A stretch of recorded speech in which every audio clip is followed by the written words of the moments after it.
The following podcast contains real reviews and the ridiculous reactions of two would-be oracles of the internet. The opinions expressed and presented are mere musings, so please humor their hijinks with a laugh and not by taking anything they say seriously. Seriously.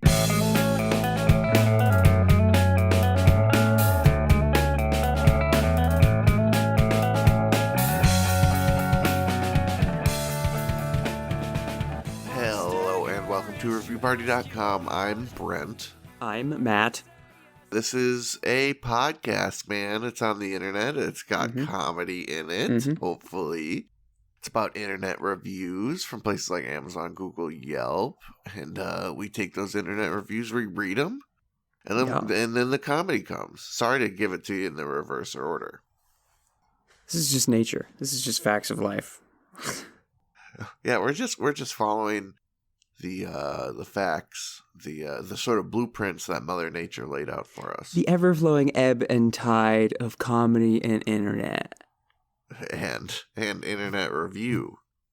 It's sort of an Ouroboros eating its own tail. Mm-hmm. Speaking of which, I have an IMDb review that I feel like is interesting. Interest me, sir. Yeah, this is an IMDb review for the television show entitled Gilligan's Isle, or Island, as some people might know it. IMDb user Queen of the Goons titles their review, Childhood Gem. They write, "I've always loved Skipper. Gilligan can be annoying, and the professor is a villain in westerns. Jim Backus I like, and of course those who know me well know I am a woman hater. I can tolerate Marianne and Mrs. Howell, but not sleazy Ginger. She said it ruined her career, then maybe you shouldn't have played it this way, but she did the same on Dallas, so whatever. The haunted house episode is the best, followed closely by An Invisible Gilligan. I love it. Oh, and who could forget about Wrong Way? He's so cute. 10 out of 10. Now, I could see it was a 10 out of 10 when I started reading the review, but by the time I get to the bottom of that, I'm not ready for it to, again, be a 10 out of 10. Right. There's a lot of cutting criticism. You know, we got ourselves a Gilligan loaf here, and she is trying to cut it right, and she's dissecting it, taking little parts out of it, and no way that the loaf is looking clean and 10 out of 10 by the end of that. This loaf is not sliced orderly. Like somebody said, it's the best thing to slice bread, and she said, well, I need to invent a new way to slice bread. Yeah, she's trying to make little Tetris shapes. A little sideways, backwards, in and geometry. Out. Playing Jenga with a loaf of bread. Right, and that's just not how you do it. That's just not how you enjoy Gilligan's Island without the ladies. The ladies. Give it up for the ladies. Pretty sure, woman hater or not, the ladies were most of the draw for a lot of people. That's very true. I don't think Gilligan had that island without the ladies on there. No. They wouldn't have gone out on a 3-hour tour were it not for the ladies. That's true. And I think Gilligan, the skipper would have probably eaten Gilligan. There probably would have been some sort of horror movie, Lord of the Flies. I mean, it's just Lord of the Flies without the ladies, isn't it?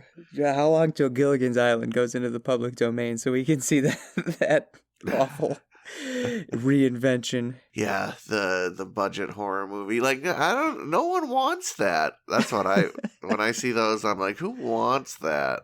I don't know. Yeah, I think a horror movie Gilligan's definitely ripe for parody, though. But it'll be in the wrong hands. So what do we make of the real world accusations here? I don't know. I don't remember the actress's name who played Ginger, but this was before our time, so I can't claim I followed any of their careers pre, during, and post a seminal classic like Gilligan's Island. It sounds to me like she's taking it a little personal. She said she didn't want to be on the show. Bitch. Maybe you shouldn't have been such a little hussy on that show then, huh? Yeah, you were a hussy on that other show, weren't you? But I digress, hussy. Yeah, I can understand an actor or any performer being like, ugh, I kind of feel like I was pegged as just that thing that I was super like. Sure. But if you talk to Frankie Muniz, he's like, people call me Malcolm every day. You know what? That's because you're a hussy, Frankie. Yeah, he shouldn't have played Malcolm like such a little hussy. Maybe he wouldn't have captured the world's hearts. But he couldn't. He could do nothing else with those little blue eyes. Staring at, breaking the fourth wall with me. Talking about what Stevie's up to. So, imagine it. So, did they want an episode where, like, all the girls die or something? Would that wouldn't really fit in the mythos. It's just a strange. Of course, those who know me well know I am a woman hater. That's an interesting statement on the face. I can tolerate Marianne and Mrs. Howell, but not sleazy Ginger. If I get to know you and I know you to be a woman hater, I'm gonna want to know you less. Yeah. The buck stops there. Yeah, I've wandered so far into this forest that I see the crazed, awful animals that live inside it, and I turn around and I walk out of this forest. Right, I don't care if I gotta make some coconuts into a jetpack to get out of there. I'm getting out of there. I don't know that we're not gonna find anything of insight on Queen of the Goons. No gooners on Gilligan's Island. That's wrong way. That's very, I think, genre specific. I do need to look that up. Wrong way on Gilligan's Island. I'm guessing that's gonna be. Oh no, okay. I was afeared there for a moment. He's a pilot. There's a pilot.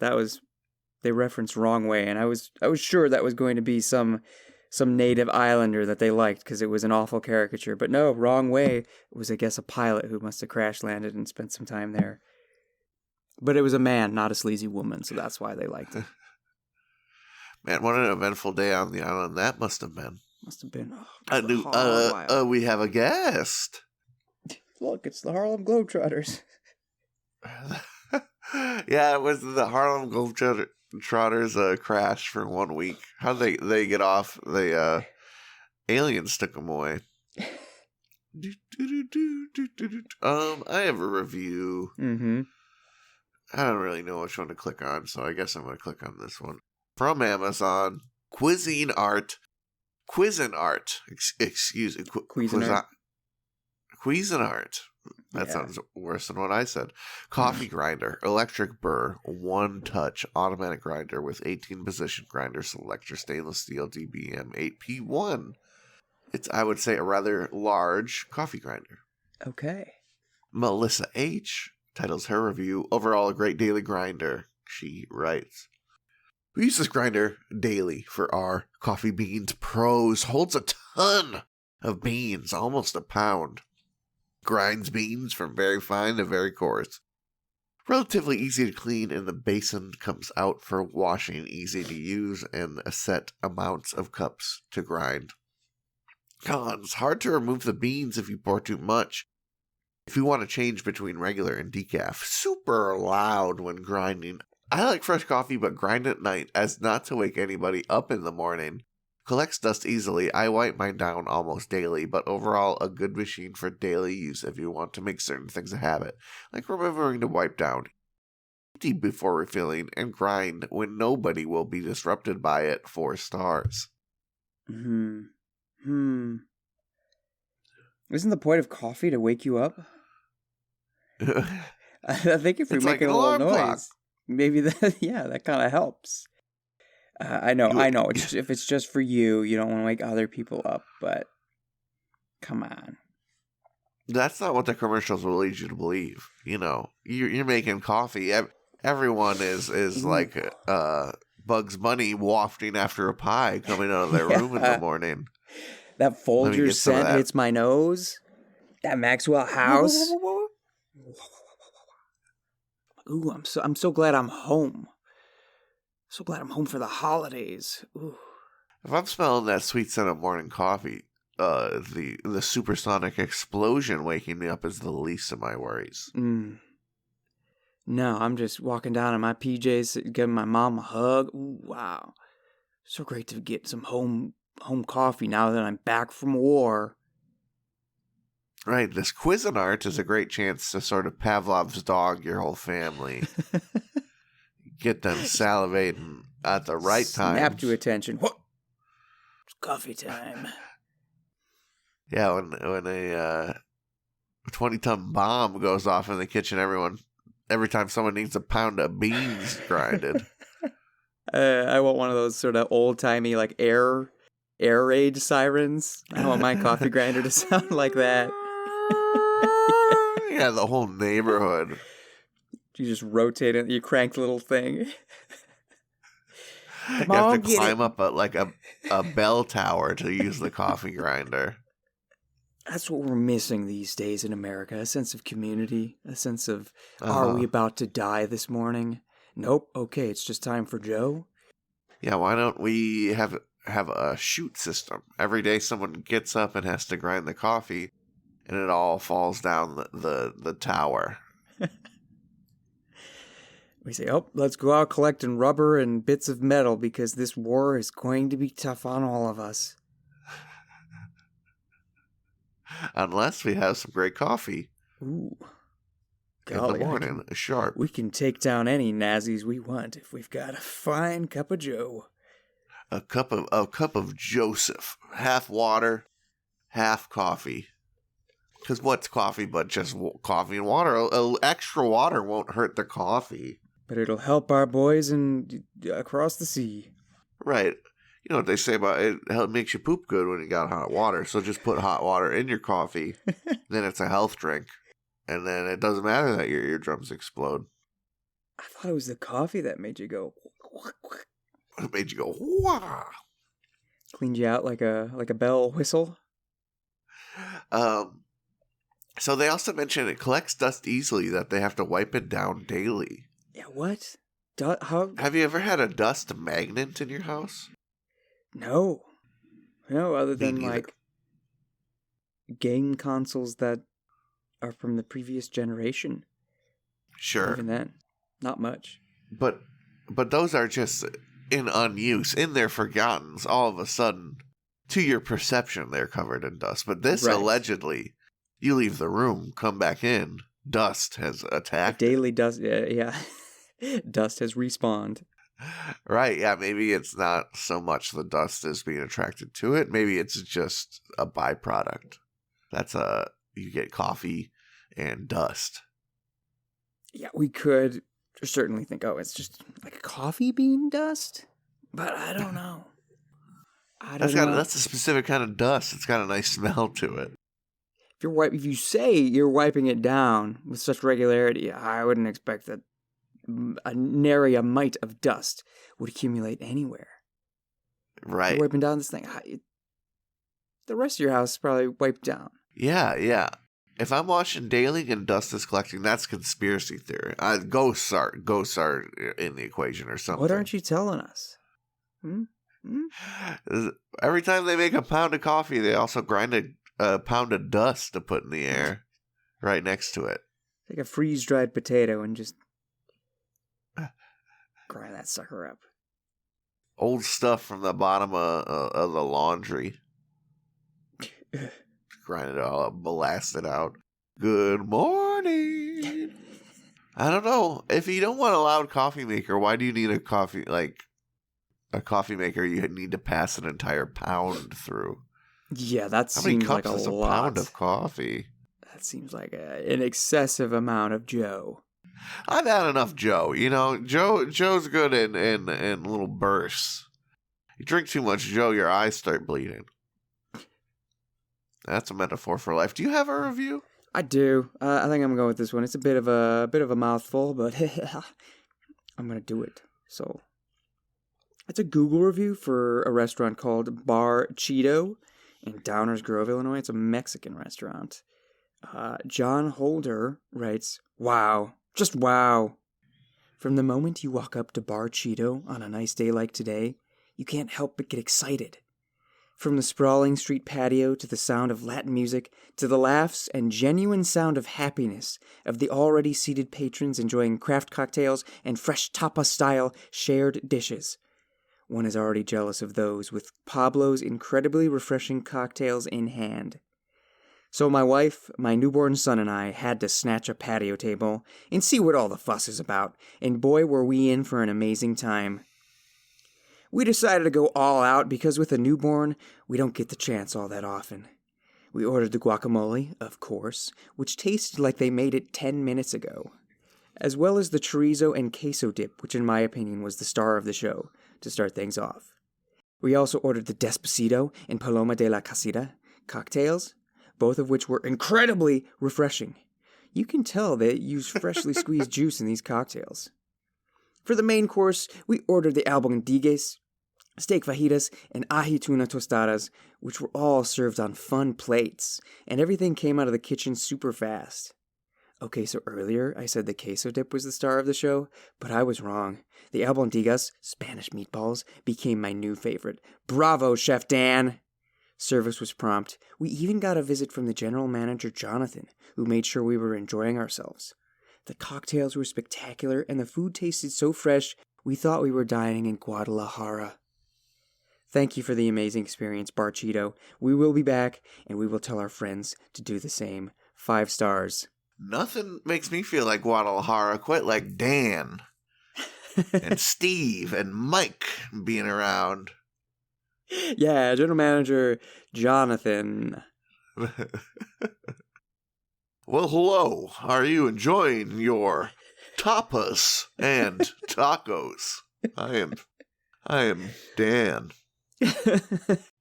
I'll be your waiter today. My name is Anthony. We have an exciting special on margaritas and guacamole. We kid, but I do love going into a Mexican restaurant and all the staff is Hispanic and you get the one white dude. There's like a white college kid working there. Right. The Spanish major is doing tables part-time. Yeah. Hey, Kyle, go over there. Go take those gringos. It's just so like there's nothing wrong with it. This man is perfectly capable of telling the back of his house what order I want, but it's just like, oh, Kyle's here. What's up, Kyle? All right, we're having a Kyle experience today. Hey, Kyle, nice shirt. But right. If the whole restaurant's Kyle's, that makes me a little worried about the authenticity of the place, for better or for worse. This is just some gentrified honky-tonk hunk of trash. Right. And, it looks like a Buffalo Wild Wings staff at some point. Now that is a statement. I mean, you ever go to a Buffalo Wild Wings and feel taken care of these days? No. Absolutely not. No. I've never walked into my local El Serape or Taco Burrito Mexico and not felt taken care of. I'll tell you that much right now. Yeah, generally, you feel like you're part of the family. Oh, yeah. You got B-dubs, and you're like, why am I both greasy and sticky at the same time? This shouldn't be. Why is there 100 TVs and they're all playing sports that I don't want to watch? Why are we watching darts right now? I can watch darts or golf commercials. Oh, boy. I don't think this TV's playing any golf. I think it's just golf commercials. I think that one's got Cocomelon on. Good. But back to the review, I mean, I guess a full-ranging experience. There were a couple things that stood out to me as just interesting. I guess maybe the most interesting is how John described the guacamole tasting like they made it 10 minutes ago. I know it's not a huge detail, but like there are restaurants where they make the guacamole table side, so it's fresh. Right. But this is Wow, that's it. Not like they just made it. It didn't taste like they just made it. It tasted like they made it 10 minutes ago. Right. Is that better? Maybe everything sort of melded together a bit? I don't know. Yeah, it's got that leftover spaghetti effect. Hey, man, wow. These pancakes must have come off the griddle 10 minutes ago. They hate that at the table guacamole making. They say, hey, can you bring that into the back and put it in the fridge for 10 minutes? God, let it, offended. Let all the flavors marriage together. Let them mush in. Let them get to know each other, would ya? Jeez. Before I put that in my mouth, it needs to sit for 10 minutes at least. 10 minutes is the ideal age of a guacamole. The brown just starts to set in. Love a little brown, because then you scoop it away and you're like, oh, there's bright green beneath that brown. Do you have any in the back with the fudge brown coating? What vintage is this guacamole? Seems like an 8 minutes at best. Oh, no, please don't bring me a 15. Please, God. I like a 10. And that's final. Swirling the tortilla chip. Yeah. It's I mean, I guess it's indicative of someone trying really hard to make a smart sounding review, and they just... Yeah, I think that's mainly what we have here.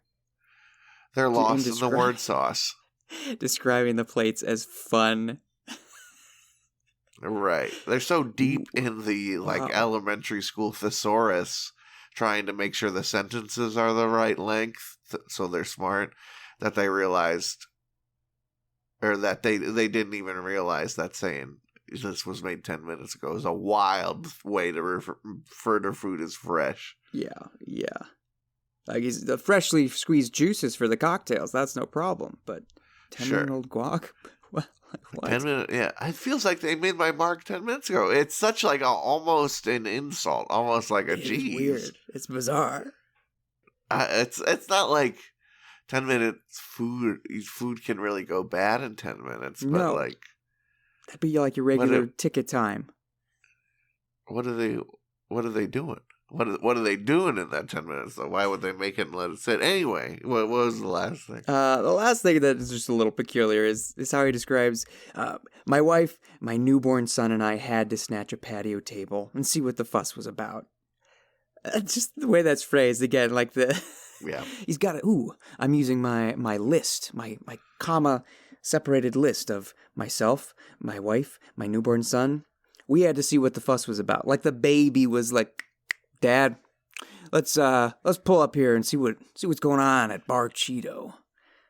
Dad, if we really want this experience, don't we need the patio? Come on, Dad. Are we half-assing this year, Pops? Yeah, you're making just the me phrasing sick. of I'm that. trying to get the tapas. We trying not to have the margs on the patio, you fucking idiot? I'm not going to be a newborn forever. Yeah, just the insinuation that the baby was an integral part of the decision in going to Bar Cheeto. Like, we gotta. Come on, Dad. Even without the baby, I think it's such a strange sentence. The baby, the baby factor definitely brings it straight to absurdity. But before that, it's just like, did you? Is that what you did? God, who's fussing about? I'm hearing laughter. I'm hearing genuine joy. Why are you adding third-party characters that we don't get to learn about? Who's this fussing? At one point, you've invited in, you've made it part of the story. Now I need to know. On the other hand, I don't want to know at all. So you've just written yourself into a corner with your little just margaritas. Be a solo fuss finder. Like how you're walking down the street with your family, you hear a kerfuffle, you hear some fuss, and you're like, family, we need to go check that out. I don't know if you want to put your family in that sort of situation. You don't know what kind of fuss you might find. Family, I know there was a fuss, but it appears that they are letting the margarita juice sit for 20 minutes before they stir it, so this is a good place. I understand the fuss. We're on a journey today to put an end to the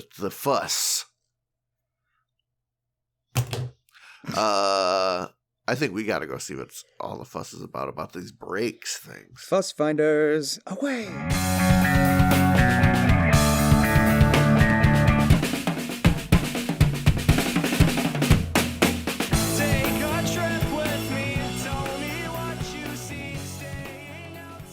Hey everybody, thank you for listening to our lovely little podcast.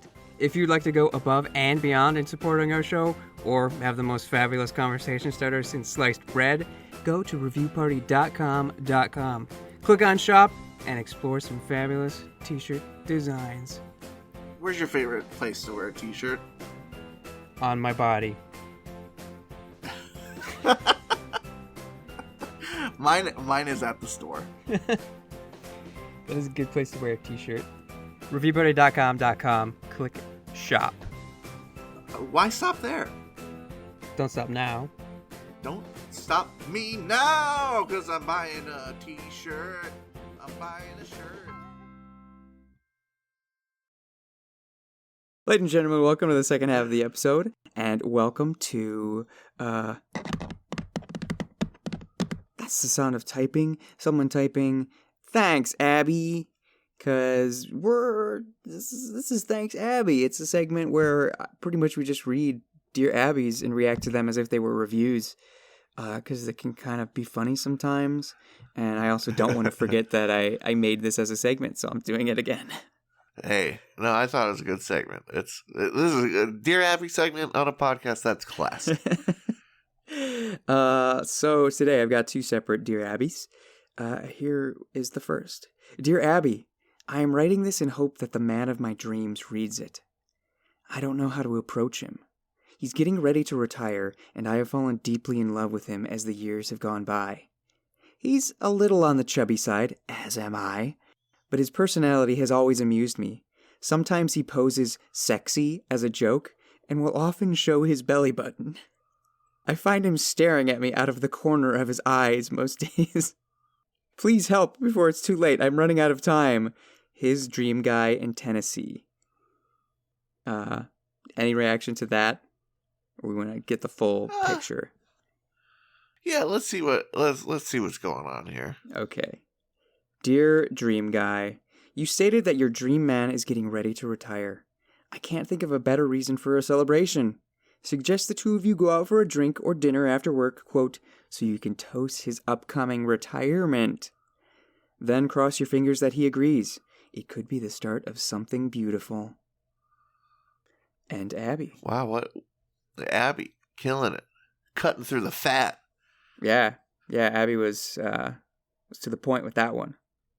Abby said, hey, I know you included a lot of bullshit in your question, but hey, let me just give you a straight answer. Maybe Abby is of the same opinion that I am. They're like, you gave some strange details there. Yep. Sometimes my coworker poses sexy. What? Sometimes my coworker shows his belly button. Excuse me? Sometimes my coworker stares at me out of the corner of his eye, which just like, imagining staring at someone out of the corner of my eye, I don't think I could do that for very long. Eyes get tired. And there's no, like, they don't tell you what all this implies. They just are giving you the cold, hard facts like a newspaper. Coworker. Belly button. Has peripheral vision. Oh, God. Utilizes peripheral vision. Yeah, Happy I don't was know. like, okay, I think this person needs to see the world in a straightforward way. Let me just give it to him. If you like him, ask him out, more or less. It's a coy ask them out. Oh yeah, the chubby side. He's a little chubby, just so you know, Abby. He's kind of a little roly poly, but I am too. Don't worry, Abby. I am too. I can make it work. I'm chubby too, Abby. I can make it work. I don't show my belly button, but I could, Abby. Please. What should I do? What should I do? I could show my belly button. What do I do, though? I cannot imagine being in that sort of like, oh, they're going to retire and I'm never going to see them again. What a strange life. Right. Every time I quit a job and people get like that, I get so eye-rolly about it. Really? Like, so we went to this place we hated. We saw each other every day. And now I'm quitting this place, and you're so sad that you're not going to see me. So instead of just to address that situation, you go, "Oh no, I'm never going to see you again." Instead of saying, "Hey, Brent, can I have your phone number? Yeah. Maybe we can get coffee sometime. Hey, Brent, can I have your Instagram? Let's keep in touch." Yeah. No, they just immediately start whining, but don't do anything about it. If this was anything more than just a relationship based purely out of convenience, I think we're going to be fine. But if it was circumstantial, if we were kind of, shackled together on the same awful assembly line, you're not going to miss me a week from now. No, that's the damn thing. If you would, we would have done something about it. We would have done something about it already. You know? If we were friends, we would just be friends. And then, not keeping in touch with your work buddies after you're done working there doesn't mean you weren't friends or are not friends. It just means that y'all are in new parts of your life now, and that necessarily ain't the vibe that you're hanging out every day. It ain't a big deal. Nah. This next year, Abby sounds like a bit of a big deal, though. Let's give it to me. Dear Abby, my girlfriend's 36-year-old son refuses to work. He has every excuse in the book. No job is just right for him. Without any education or training, he expects to make $20 per hour. Even then, he either quits or gets fired. He has lived off his family for all of the 5 years I have known him. He couldn't find a job, even part-time last year, and never paid rent. We were forced to move. Now, we are in a 55-plus community that does not allow, quote, children. And her son is hiding in the living room and porch. He has created a cell for himself. If discovered, the community can evict us. How do we get him out? Signed, Prison for All in Florida. You want Abby's response? Yeah, I need to know what she says this time. Dear Prison for All, the son is 36 and, quote, hiding in a cell he has created for himself? Is he mentally disabled? Taking drugs? After 5 years, it's time you and your girlfriend formed a united front and gave her son a deadline by which to find a job and move. After that deadline, he can couch surf with friends if necessary. Then, cross your fingers and pray the management of the community in which you live doesn't catch on to what's been going on, or you and your girlfriend may well be looking for another home as well. Yeah, I mean, she lays it down easy, right? Like, just do it. Yeah, be firm. I think the other thing, too, that she kindly doesn't mention is this isn't... You're trying to cut the head off a snake, right? This problem started a long time ago. Mm-hmm. Before he was even there. And I don't want to harsh on my millennial fellows for living at home a little bit longer. Let's normalize that, right? Mm-hmm. That shouldn't be. That's not anything crazy with how rent prices are. Right. But bro is making no effort to alleviate the situation, allegedly, right? Allegedly. And I think, like Abby hints at, there's something that we don't have all the information either. Mm-hmm. This person's just painting a villain of their stepchild, just useless. What's their side of the story? What's going on? Yeah, I think that description of it being he's created a cell for himself is kind of that's a little telling. Ooh, he's an animal and he's locked himself up. He's no good. Yeah, I think Abby knows that this came from a place of judgment. And I think she encouraged them to go to a place of honesty where everything was on the table, where people were being clear about their intentions and desires. Because that of all the things going on, it sounds like that's what they could use. Also, it just sounds like a great sitcom plot. Oh yeah. How long will you last in the 55 plus community? Don't get found out. Yeah, living in the walls of the retirement homes so you don't have to get a job at 7-Eleven. I mean, working in the service industry, he probably... the amount of shame you feel working in the service industry every day could pale in comparison to living in the walls of a retirement home like a rat. Yeah, I don't know. If you get to build forts and stuff, that sounds kind of fun. Right. Sure, this guy's video game schedule is immaculate. Mm-hmm. With or without wall navigation. Any more Abigail? That's all right. She cooked for us this week. Yeah, she did. She gave it to us hot and fresh. We got simple Abby this week. We got Abby telling it like it is, but not in the fun, viral, cool way that is usually displayed, where she tells someone off for being an idiot and shows everyone. She showed these people they were idiots just by like giving them the most first grade hand holding. Okay, this is what you do here, right? You're 14. You're not in love. I do like that the first one is because of too much information, and the second one is because of a lack of information. But I got some info for you. Do you want another Amazon review for some 90s nostalgia bait product, or do you want a rate your music for some 90s nostalgia bait music? Rate your music's always kind of a different flavor, so let's go there. Sure. Yeah, Rate Your Music is fun.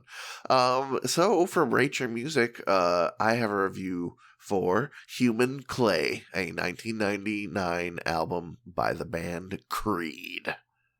Nice. For those who don't know, it's post-grunge, hard rock, Christian rock, alternative metal going on here. By Steve Pulaski. I'll just jump into it. They title it An Ignorant Man's First Time Dive into Creed. Man, the 1990s had some strange album breakouts and shatter records, didn't they? Creed's Human Clay is a significant come down over their pretty promising debut. Outside of the 3 singles, What If is quite fun, despite its stupid lyrics. Nothing truly stands out. Wash Away Those Years is quite poignant and relatively underrated, but like most songs here, it's burdened by being too long with nothing very interesting to say. Most of these songs could have been trimmed, particularly the solos and instrumentation is mostly unremarkable. This has all the makings of a post-grunge album, of a good post-grunge album. Its sound is hard without being intimidating, brooding without being too despondent, and rugged without being unfriendly. I know I didn't endure the time with arms wide open. I know I didn't endure the time when With Arms Wide Open was abstinently the most overplayed song on the planet, so I still find it to be pretty heartwarming. So I still find it to be a pretty heartwarming ballad with a chorus that's well conceived. Stapp's vocal prowess, yes, I said it, comes through strongly, and I can feel his sincerity. I can feel the sincerity he has about becoming a father. That said, the string version is just better, a bit more subdued and less burdened by the corporatized rock and roll sound. Human Clay doesn't match its cool album cover. That much is true. 2.5 stars. I was going to mention the album cover. Man, okay. A bit of hot and cold you're playing with us. Sure. Yeah, I think as much flack as these albums have gotten over the years of this genre, the guy genre, sort of the post-her, I don't think they sort of stand the test of time in that I think people are realizing they're not quite as hateable as they are. They're just insanely middling, which almost makes it weird to hate them. So maybe that point is valid, that there's some overly wrought instrumentation. Maybe if they were trimmed down, they'd be a bit more consumable. But hey, when you're a Christian rocker at an outdoor venue and they're riffing those riffs, you got your arms wide open. Yeah, you just want those You want some instrumental portions to just raise your hands, raise your face up to high heaven, and feel the rain. Yeah, when you're trying to get in a connection with some otherworldly thing, I don't know if you need the complex instrumentation. I think you just need the da-da-da-da-da. You need some sweet solos to make you feel good. You don't want to be thinking about too much when you go to that Papa Murphy's pizza booth in between sets. I just want to say, man, I can tell he's really excited to be a dad. As I bite into my Christian rock festival Papa Murphy pizza. Good putting the credit on his voice. He does have a good voice. It's a style. His voice is a choice, that's for sure. Yeah, it's just like a country twang. It's a different style. Yeah, I mean he does sing from his old crussy. His old crudussy. He is out there belting it. Didn't you? We probably didn't talk about this on the show. Didn't you say something like when they filmed the music video for 6 Feet from the Edge, whatever that song is? Yeah, is that Arms Wide Open? That song is the one in the music video. He's sort of falling at the camera for half of it. Right, just like 3D green screen, waving his hands like with a fan in his hair. Yeah, and then the climax hits and he hits the ground, and they want him to do his own stunt where he fell 1.5 inches and hit the ground, and he wouldn't do it, and he wouldn't do it, and he wouldn't do it, and finally they got him to do it, and he fell 1.5 inches. They got the shot. And he got up and screamed, I'm done! And then it left, and they didn't shoot anymore that day. Or something like that. That's not the exact story. I'm sure you can find it on YouTube, but I heard that somewhere. It's funny to me, because I don't know. A podcast is not unlike having a garage band, right? Sure, yeah. And if we made it big, and I know our comedy sensibilities, our physical humor sensibilities are a little different than some guy who just wants to play his guitar and sing about how 6 feet isn't really that that big of a number. But I got a cool music video that was getting $1 million, and they wanted me to do a stunt. I would say, get that stunt man out of here. This is my music video. I'll fall 1.5 feet 37 times. I want to do it until they have to say stop, because I'm going to get some bruises and there's going to be continuity errors. But maybe that's just our different artistic sensibility. You can't have that kind of artistic sensibility at the Christian rock concert or festival. Nah. It would make the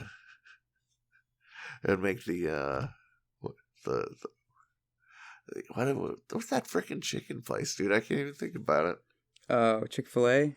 Yeah, it'd make the Chick-fil-A booth taste way funny if you had those sort of artistic sensibilities there. Someone doing slapstick comedy on the stage. Never. Do you have a quick review? Let's get away from this human clay. Yeah, I got it's a fairly quick Amazon review for the Kraft Easy Mac microwavable macaroni and cheese, 6.7 ounce packets, pack of 18. A lot of people bought these thinking they were the cups, but they're just like little tiny packets. But here's this review from Madeline Casilli. She writes, she titles her review, "What is this stuff?" And writes, as per another post, Kraft should be ashamed of themselves for even creating this and selling this as food. The taste, if you can call it that, is beyond description. Horrible comes readily to mind. My bad, but it was only after it arrived and we tasted, quote, it, did I look at the contents of the packets. That explains some of it. Never again. If you don't like yourself or want to get even with someone, feed 'em this. With Kraft knowing that many parents feed this to their children as their, quote, meal, they show that, quote, big business and, quote, big bucks are all that matter. Don't give a thought to the nutritional effects of this, quote, stuff on growing bodies. Just give 'em garbage and rake in the bucks. Kraft, quote, you should be ashamed of yourselves. 1 star. Quote, should they? End quote. I don't think so. This just sounds like someone who thought they liked Easy Mac and then had Easy Mac for the first time and realized how dog shit that stuff is. Yeah, now that mom's not making it for you and putting like extra butter and stuff and making it good. Like, oh god. No, you do Easy Mac how the label tells you to make it, you ain't having food. There's nothing edible that happens at the other end of Easy Mac, which always blew my mind because, like, ramen's such a no-brainer. Instant noodle is so good. It's simple. Dead simple. But you just can't do it with the cheese flavor for some reason. That cheese flavor needs 10 minutes of sitting on like guac. It needs to temper out a bit. Right. The quotation marks can add a lot of power. Not here. Review. Not here. Like, some of them might make sense. Quote, food. The quote, taste. Sure.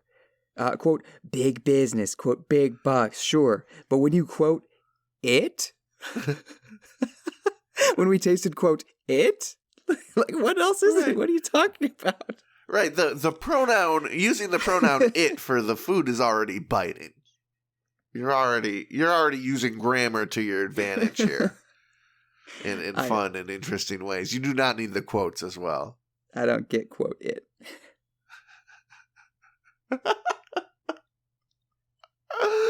I know. And not only the statement itself lends your misunderstanding, doesn't it? Just doesn't make any sense. I don't get quote it. I know. You don't need the quotes. People aren't going, and this goes without saying too, but people aren't eating Kraft mac and cheese for the health benefits. Not all people eat every single meal for health benefits. They don't have that privilege. They don't have the time. They don't have the energy. Mm-hmm. And I'm an Easy Mac hater, as I've said before, but boy, has some Kraft mac and cheese saved my butt. Yeah, put some fuel in the tank when getting something healthier and more extravagant was a little out of the question. Or as you say, when time is spare. Yep. All I got time for is throw some water and bubble it up. Let's go. Spin it around. Put this water till it bubble. Put the noodle in there till it's soft. Get rid of that water. Put in the tasty stuff. And then you can eat it, and it's warm, and it makes you feel happy. All right, sometimes that's all you can ask for from a meal. Unless it's Easy Mac. Don't ask anything from Easy Mac. I remember the first time I had Easy Mac, I was so excited. Like, oh, you can just microwave this shit now? And I ate it, and I was like, oh, this is just water. This is just water and noodles. Yeah. And yellow sadness dust. But don't be sad, because you're in the Real Ones Club. You made it to the end of ReviewParty.com. Real Ones! Episode 195. Welcome, thank you, etc., etc. Real One, we'd like you to know you got new episodes of this podcast every Tuesday. That's right, # Tuesday Reviews Day. If you want to be a part of the show, you can send in a review. And we might read it if it's funny and good and delicious. We like that kind of stuff. So yeah, send a hyperlink or a screenshot to the review to reviewparty.com at gmail.com and include your name so we can throw you some credit. If you want to reach out to us in some other way, hey, Instagram, TikTok at reviewparty.com, Twitter /X at reviewpartypod. You can read our reviews if and when we write them on Letterboxd. Just search Review Party. And hey, we have a website, reviewparty.com.com. There's the blogs there. There's all the episodes and listening platforms there. If oh no, Google Podcasts is dying or is already dead when you're listening to this. Oh my goodness, how could Google fall? How could Google fail? Well, guess what? They can, apparently.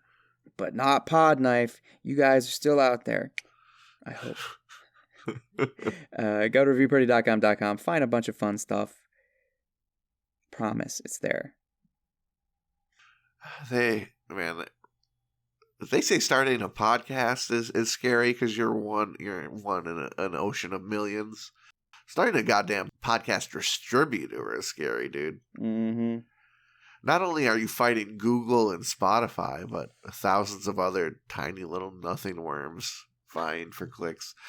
Anyway, enough about the politics of this podcast. I know what you want. You want to hear about the theme song, Bread for Breakfast by Nosebleeds. They're wonderful. They let us use it because they're very cool. If you thought it was a good song, you're very smart. You can find more songs to have good takes about. Search Nosebleeds on Spotify. One word there. I got one to finish us off from Amazon. Blender Bottle. Classic V2 shaker bottle. Perfect for protein shakes and pre-workout. 20-ounce clear black. It's about as basic as a shaker bottle as you can get. Got the little metal ball in there. Go crazy. Nice. Barbara R. titles it My Favorite. She writes, it's my fourth one. Best ones. 5 stars. I don't even know what to say. You're the best. Gotta keep getting them. Barbara's got muscles.